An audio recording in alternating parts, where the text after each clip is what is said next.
Welcome, everyone, to the Neurodiverse Teacher Podcast. I'm excited for you to be here with me today. Today, my guest is Jim Marshall.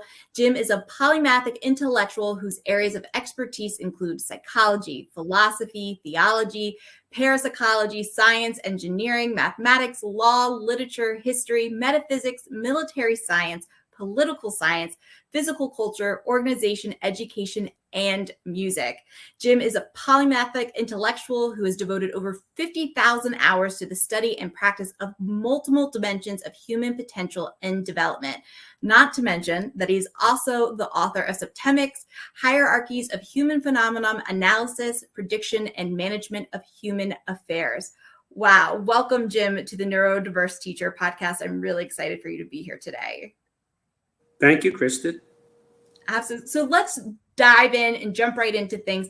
Can you tell me and my listeners a little bit more about Septemics and the hierarchies of human phenomenon, analysis, prediction, and management of human affairs, and your inspiration behind writing this book?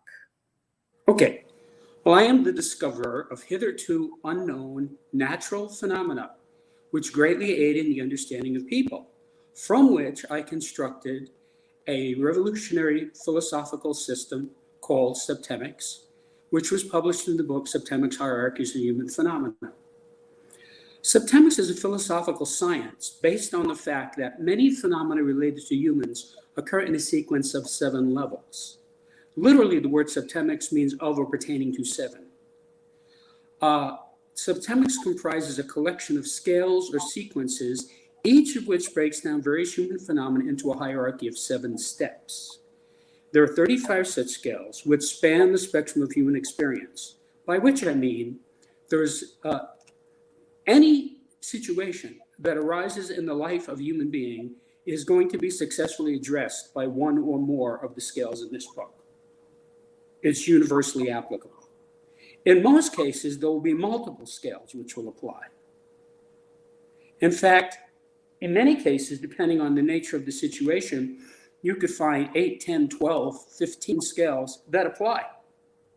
And if I were to read to you the names of the scales, you would see what I'm talking about. These are very fundamental components of human phenomena. So tell me, when you say human phenomena, what does that mean exactly? What can somebody expect from diving into those 7 areas that you talked about? Well, first of all, it's not 7 areas, it's 35 areas. There are Okay. 7 levels in each of 35 scales. Let me just read you the names of the scales so you'll know the subject matter that each of the scales addresses. This won't take long. So there are 24 individual scales and 11 group scales. The individual scales are the scale of basic purposes, the scale of personal influence, the scale of choice, the scale of permeation, the scale of thought, the scale of identity, the scale of evaluation, the scale of motivation, the scale of control, the scale of stopping, the scale of scholarship, the scale of literacy, the scale of human ability, the scale of memory, the scale of spiritual identity, the scale of mental deletion, the scale of aberration, the scale of physical fitness, the scale of justification, the scale of belief, the scale of equanimity, the scale of attack, the scale of conflict, the scale of reaction. And the group scales are the scale of relationships, the scale of life spheres, the scale of government, the scale of civilization, the scale of survival, the scale of management, the scale of exchange, the scale of communication, the scale of allegiance, the scale of sexuality, and the scale of politics. So each of these scales is an axis against which to evaluate human phenomena. Now, I say human phenomena because this is much bigger than human behavior. Mm-hmm. For example, there's a scale of civilization, and it delineates the manner in which civilizations develop. That's way beyond psychology. Yeah. So it sounds like to me. Oh, sorry, go ahead. So basically, I wrote this book to help people. Each of these 35 scales provides the user with an infallible way of determining the salutariness or beneficialness of any group, individual, or activity. If the group, individual, activity moves persons or groups up these scales, it's beneficial or positive. If it moves them down, it's detrimental or negative. More importantly, Just finding out what level you or another person or some group is at is by itself enlightening and beneficial. And finally, once you know the actual level of a person or group, you can improve that person or group by moving them up one level at a time. All of these advantages represent major steps forward for society. Each of these scales is an axis against which to evaluate human phenomena. Combined, they empower one to understand, predict, and manage human affairs to a degree hitherto unattainable by most. I designed this so that the scales would wrap around the reader. There's a lot of work went into this. Let me tell you how I discovered this, because that sort of seems to help people to get a grip on what this is. So Yes, I was I working for many, I was working for many decades with my human development clients, working in one-on-one sessions, and they all improved as a result of the work we did. Now, I started to observe during the sessions that they were improving in ways that were predictable to me, which is to say, I would know the outcome before the guy would. So like a guy would come in, he would say, oh, I have terrible problems with my wife. I don't know what I'm going to do. Okay, so we go into the session, right? And I can already see where this guy is from previous data that I had discovered through sessions. I'd see this guy was at a certain level, and when he improved, he was going to go up to another certain level. And so I would know exactly what result he was going to get. Like so I would have clients come in to me, right? I would interview them, and I would know that this guy A was going to improve and B was going to divorce his wife without my saying anything. See, I never told anything to anybody. But I did take notes. So I started collecting these scales that I observed in the sessions. I observed that my clients were going up scales, that they were improving in what you might call quantum steps or predictable steps. Okay. That it wasn't random. Now, by about 95, I had about 32 scales, varying in lengths between 3 and 7. There was one scale in particular that I had 6 levels that I absolutely knew from decades of experience was correct. In 95, I discovered, after many years of pondering and studying, that there was a 7th level in that scale. And when I inserted that 7th level into the 6th level scale, it manifested mathematically. Now, I took 26 semesters of math. I have a heavy science and math background. I understand math. I understand how to think with it, what it's really about. And when I saw that, I realized that I was observing natural phenomena. There was some natural law built into this scale. That was the very beginnings of Septemics. Then I asked myself, I wonder how many of these other scales are actually 7-level scales, but I hadn't developed them that far because I wasn't developing anything. I was just treating my clients and making notes. So because I knew what I was looking for, it was very easy for me to find the remaining levels. And in a matter of months, I had about 32 7-level scales. And the more I went into this, the more I saw, as they went to 7 levels, they all manifested mathematically. There were mathematics built into the scales. So there was no theory here. And there was no opinion here. I simply observed what my clients were doing, and I wrote it down, and I developed it. And I realized this is a separate subject, which eventually I came to call Septemics. The last thing that I did before publishing the book, which was a year and a half ago, was give it a name.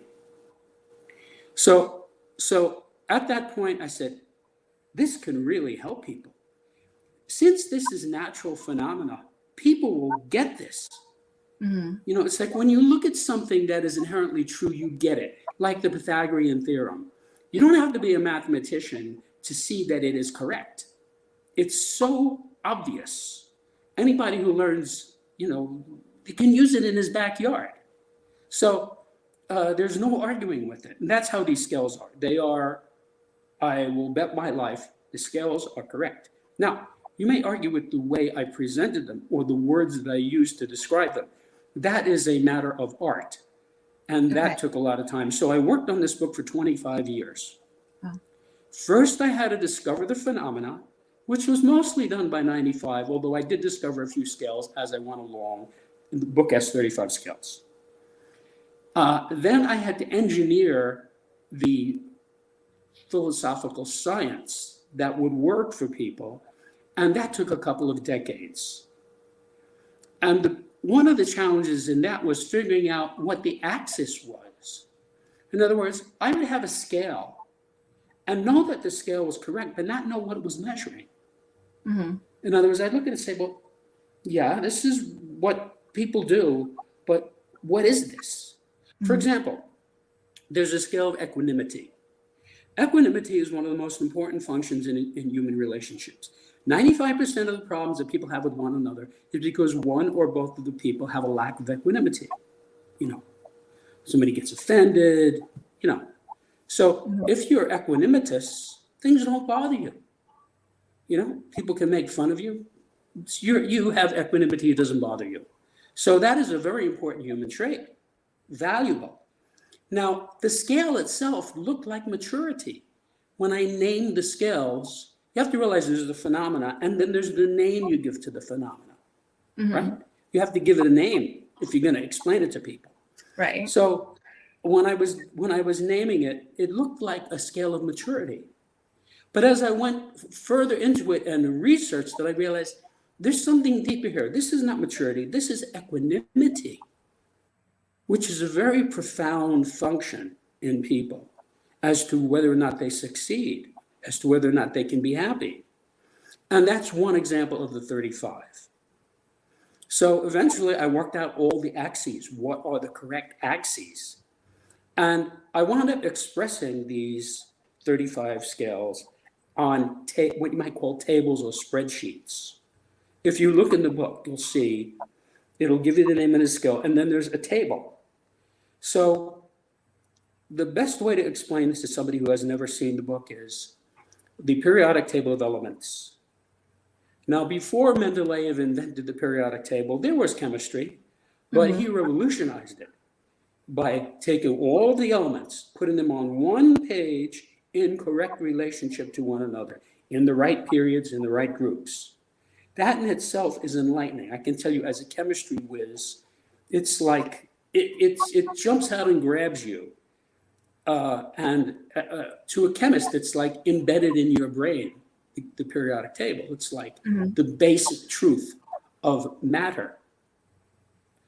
And as the generations went by, the scientists discovered more elements, and they just fitted them right into Mendeleev's model, and it worked perfectly. That's what these scales are for. Each one of these scales is like a periodic table for the corresponding subject. For example, there's a scale of basic purposes. Well, the scale of basic purposes gives you like a periodic table of basic purposes. And the scale of equanimity gives you a sort of a periodic table for equanimity. So because there are mathematical underpinnings, the whole essence of mathematics is that mathematics always generate implications. That is the whole point of mathematics. You start with an equation or a formula and you develop it into something. So you start with an equation, you find the derivative or you find the integral. And that enables you to figure out with precision what the implications of this are. So that, for example, you can work out the flight of a missile by calculus, and it's inarguably correct because it's embedded in the material, which was given to us by Isaac Newton and Leibniz, who both invented it at the same time without knowing one another. So after I developed the system, then I had the challenge of expressing it to the common reader. In other words, I saw this as a person who spent his life helping people. I had a lifetime of helping people one way or another in many different dimensions. And I saw that this book could really help people. So I could go from helping people by the hundreds to helping people by the millions. But it all had those to be in a decades. format where everybody could understand what you could see, correct? That's right. Right. Okay. So as a writer, I was already an accomplished nonfiction writer. So fortunately, that skill was there. But then I had to use my experience in education to reverse engineer this to say, how is somebody who I have never spoken to or met going to take this? In other words, how can I express this so that it will relate to the person? And Because I it's still spent a lot of many, complex things that you've just gone over. that's right. So I spent 25 years working on it. There were many rewrites. In late 95, when I realized this was a book, I created the original transcript and I gave it to colleagues of mine who all had graduate degrees. And I got a robustly positive response from everybody. There has never been a person yet who has read this book that did not have a very positive response. So now I just know that's going to happen. I mean, it's been going on for 26 years. I'm talking about, people of all types. Now, I had to do many steps in pursuit of this goal of expressing it to the general public. And let me just put this in context. When Newton is the father of physics. When he came up with the three laws of motion, he had to create calculus in order to make them workable. And rocket scientists still use not only the calculus, but the three laws of motion. That's how they predict the motions of the heavenly bodies. They're still working with what Newton gave us 400 years ago. Now, he wrote this book called the Principia that was written in Latin, and that's the short version that anybody who knows the book knows it as the Principia. It has a long title. Well, he did not write that for the general public. He wrote it for other mathematicians and physicists. Similarly with Einstein, right? He changed the world with the theories of relativity, the general and the specific theories. Well, they were expressed in academic papers. He made no attempt to express this to the general public. These were academic papers that would be understood by people in the field, physicists, other people who had graduate degrees in physics and mathematics. That's who was expressed to. So they did not have a challenge of trying to express a new subject or a subject of natural law to the general public. That was the burden that I undertook. Okay. So, for example, there is a glossary in front of every chapter to help you with the terminology, so you know with precision exactly what I mean by every level. You had a question? So no, I had many questions because this is incredibly fascinating. So what I'm hearing is you took a lot of time and a lot of care to try and translate a very complex thought process, ideology into something that everybody could access and everybody could understand. But I have to ask this one question that's been hanging out in my ADHD mind, dying to ask you this, is since this is so mathematically based and you spoke about being able to almost predict outcomes of some of the individuals that you worked with, is this also saying that there's almost a level of predetermination to who we are as humans, and kind of, you talked about the levels that we're on, and that depending on where we're moving in these levels, it's almost kind of predetermined what we will experience as we move through these levels? Is it already kind of a set in stone type of hierarchy that we are experiencing as individuals? Well, let me say this. Every human being is at some level on each one of the 35 scales. But that is not determined by some external force. I mean, obviously, external forces have some influence on people because people react to them. But the good news is, I have done the heavy lifting and working out exactly what these levels are. And this solves one of the pernicious problems in human history, which is the gradient problem. You see, since there are only 7 levels, it's not that hard to spot yourself because you're only selecting from among 7 choices. Mm-hmm. And the way it's written, because of the broadness of it, it's not hard to spot yourself. I've been watching this for 26 years. I'll have some guy open up the book, I'll say, here, take a look. And I'll say, oh yeah, I'm right there. In fact, I had a guy, not one of my clients, and we had a lot of discussions, meaningful discussions about important subjects. We were good friends. Mm-hmm. And so when I was in the early stages of writing the book, I had the scale of government, which I mentioned. So I just opened it up and I just handed it to him. And he looked at it and he pointed his finger, just like that. He found his level instantly. He knew where he was on that scale. You see, we didn't have to discuss it. And so that was in the early stages of telling me, this works with people.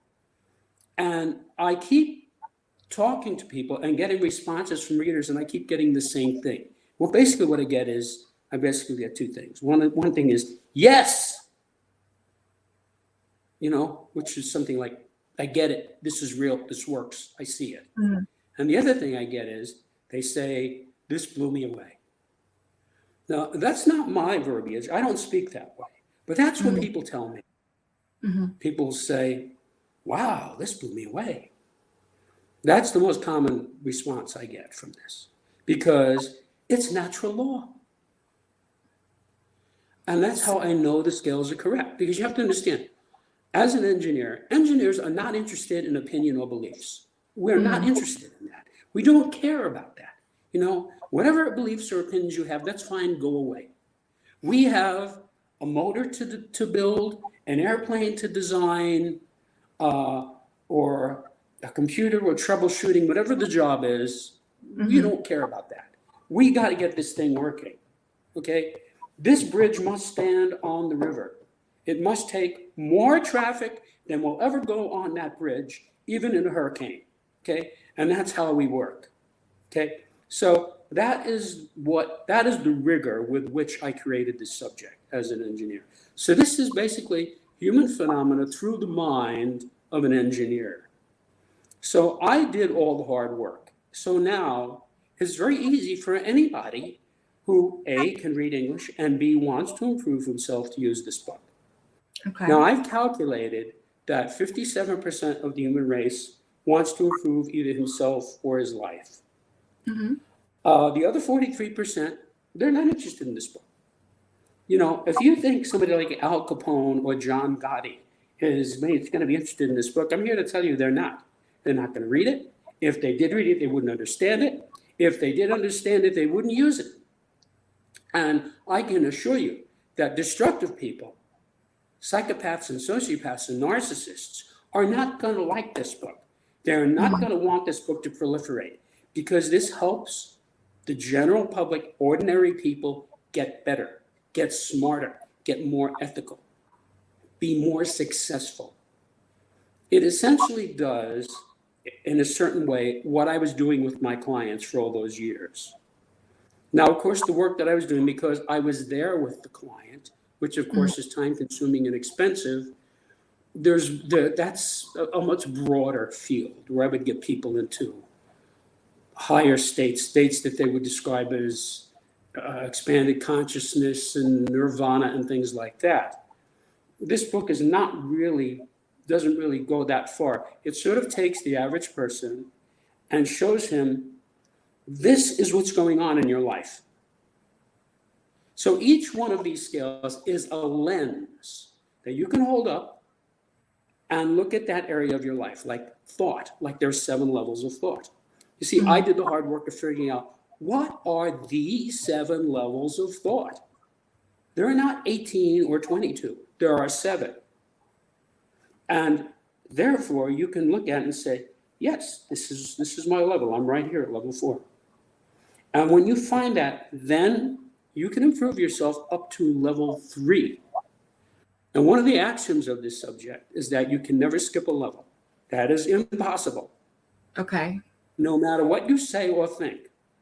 Think of it this way. If you're on the first floor and you want to go to the fifth floor, you have to go through the second, the third, and the fourth, one way or another. Whether you take the escalator, the elevator, the stairs, or go outside the building and use a rope ladder, you still have to go through those levels, okay? Now, sometimes you can go through levels so quickly or so easily that it seems like you skipped a level. That is an apparency. That's just, you didn't notice it.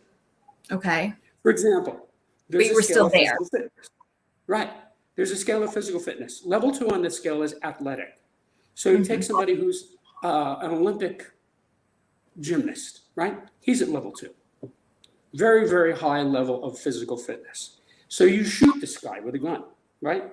He's going to descend that scale of physical fitness rapidly in seconds or minutes, but he's still going down those levels.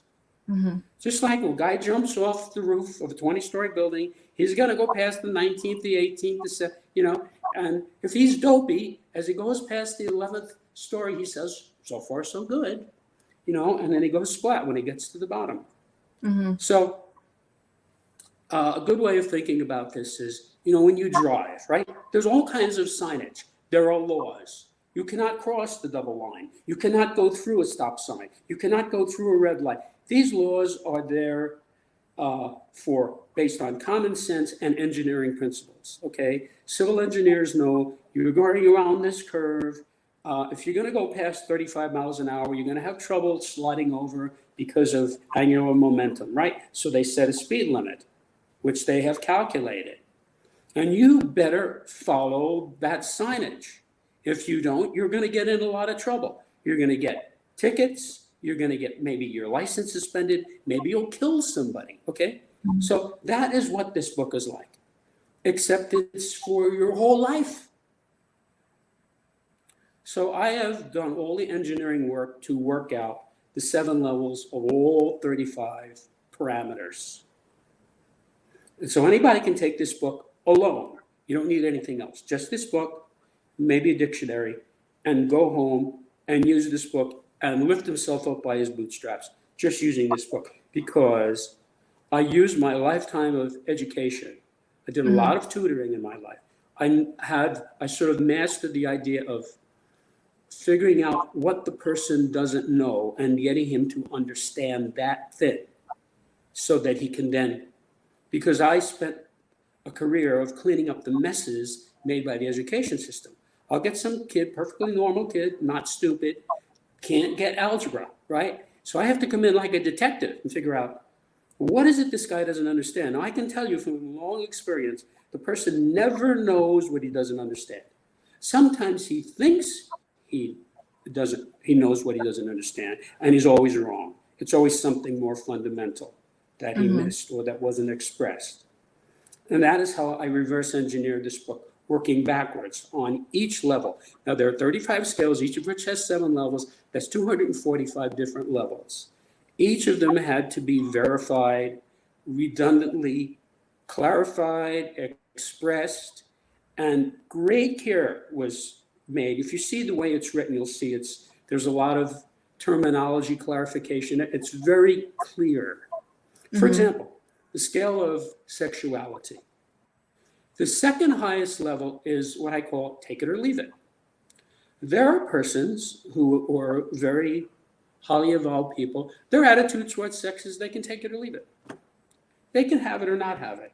It's like if they meet a girl, that's fine. If they don't, that's fine too. Take it or leave it. So that's what I call the level.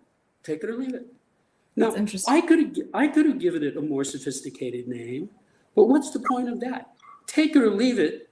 Anybody who knows English knows, oh, okay, I get it. This guy can take it or leave it. You see? And you can see how a lot of people might not want to date somebody who has that position. He's too upscale for that. A lot of people want somebody who are at a lower level. So it's an example of how compatibility, see, on that scale, you have to have compatibility. It doesn't mean the same level. It means a compatible level. And I go into that in the text for that particular scale. You have to realize each of these scales are unique. So each one had to be developed separately, had to be researched separately, and it had to be expressed in a unique way. There's no,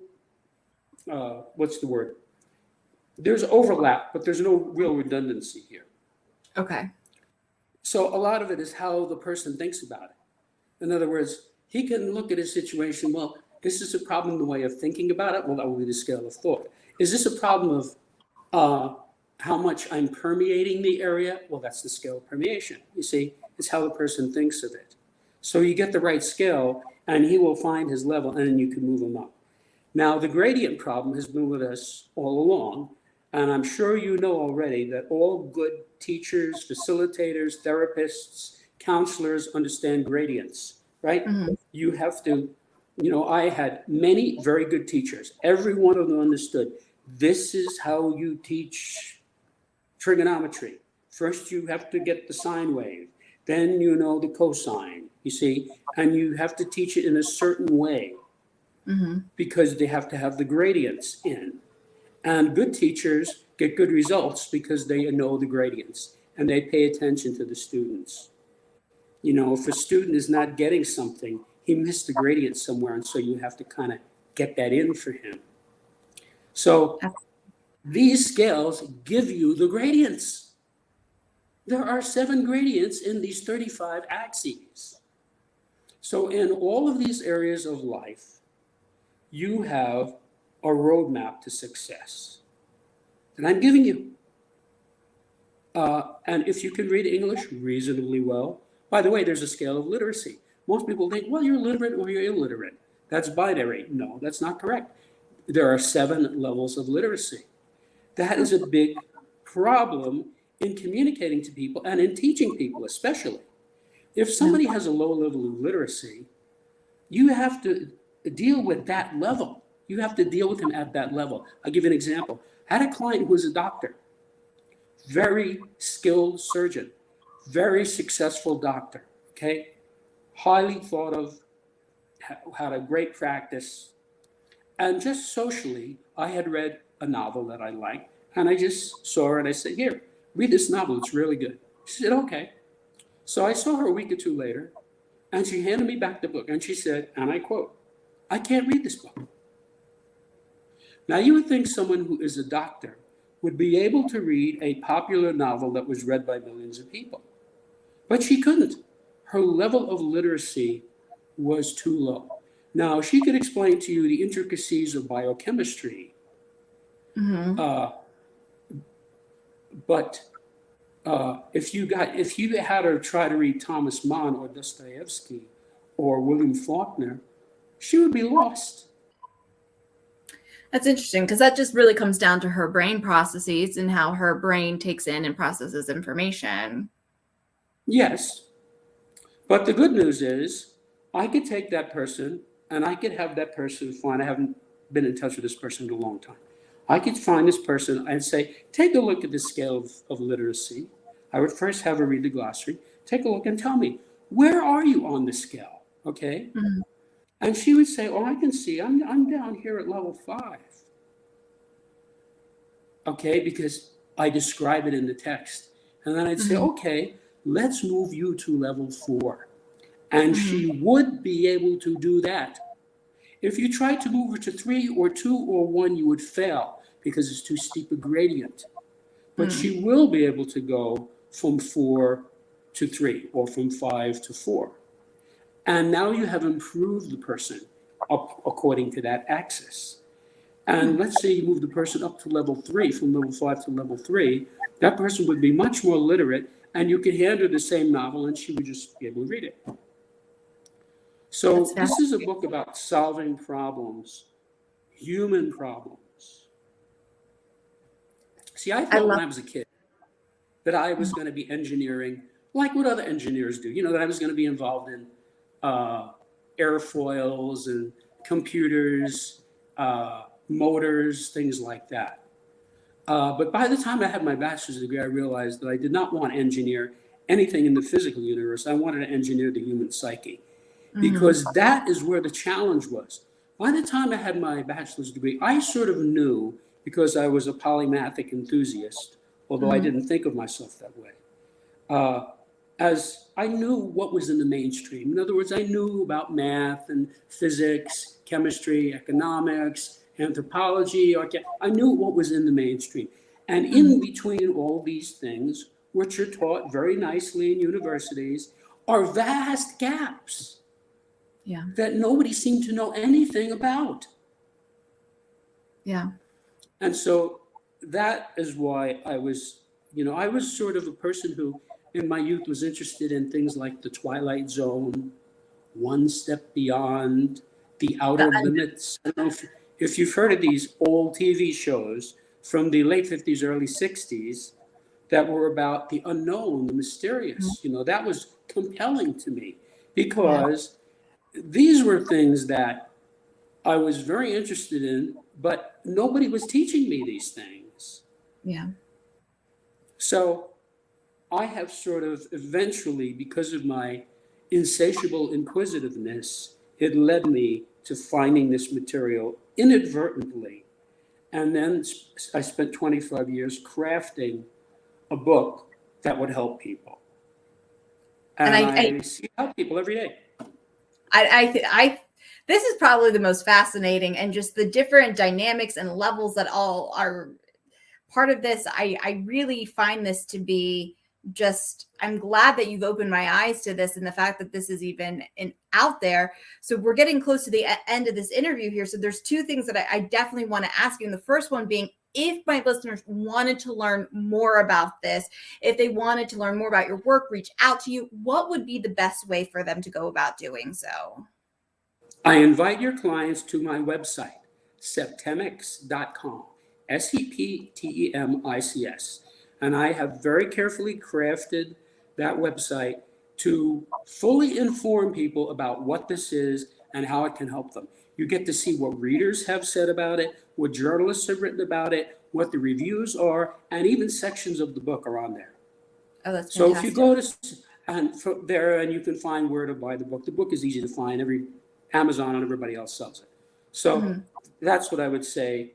Look at the website.